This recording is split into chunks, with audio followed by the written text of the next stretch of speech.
আজকে আমরা শিখবো যে পাম মিউট কীভাবে করতে হয়। যে আওয়াজটা আপনারা পাচ্ছেন ওটা যদি পাম মিউট না করে বাজাতাম তাহলে এরকম সাউন্ড আসতো।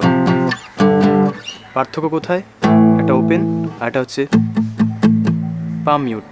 তো পাম মিউটের স্ট্রাকচারটা ভেরি সিম্পল অ্যাকচুয়ালি। এই যে হাতের এই অংশটা দেখছেন, ভালো করে দেখুন, হাতের এই সাইড পার্টটা যখন আপনি রাখছেন তখন সমস্ত স্ট্রিংয়ে চেষ্টা করুন, মানে বেসিক্যালি সমস্ত স্ট্রিংয়ে না, আপনি যেখানে টার্গেট করছেন সেখানে রাখলেও হবে, বাট ইনিশিয়ালি আমি চেষ্টা করছি এটা বলার, সমস্ত স্ট্রিংয়ে যদি আপনি কর্ড আকারে হিট করতে চান তাহলে আপনি কোথায় হাতের এই পার্টটা রাখবেন। তো খেয়াল করে দেখুন, হাতটাকে এইভাবে রাখলাম সাইডভাবে, এবার রাখার পরে জাস্ট ওইভাবে আছে, তুলিনি কিন্তু, জাস্ট এই প্র্যাকটিসটা করুন।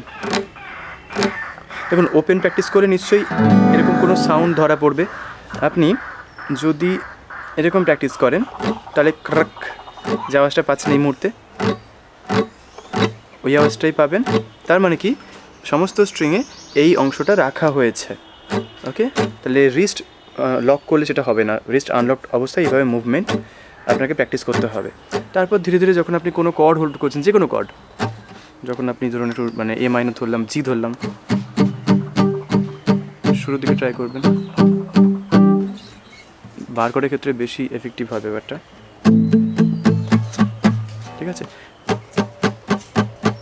শুরুর দিকে কেমন সাউন্ড আসবে তাহলে এরকমই, কারণ আপনি কর্ড ধরুন বা না ধরুন এখান থেকে টোটালি প্রেস করে রাখার ফলে এরকম সাউন্ড কিন্তু তৈরি হবে। মানে কোনো কর্ডের অতটা যে ভালো সাউন্ড পাম মিউটে ওটা পাবেন না।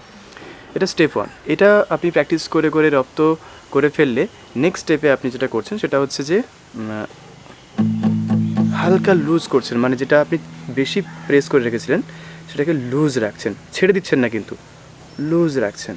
ওকে, লুজ রাখছেন। এবার দেখুন সাউন্ডটা বেশি জোরে প্রেস করে রাখলে কী হবে, এখন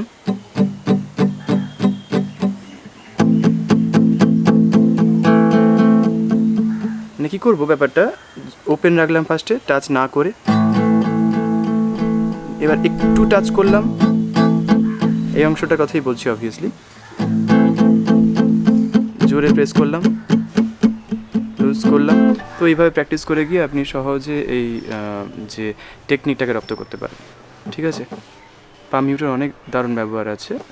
আপনারা কমেন্টে জানান যে এই টেকনিক বা আমার এই যে ওয়েটা আমি বললাম সেখান থেকে আপনার কাজ হচ্ছে কিনা। Thank you.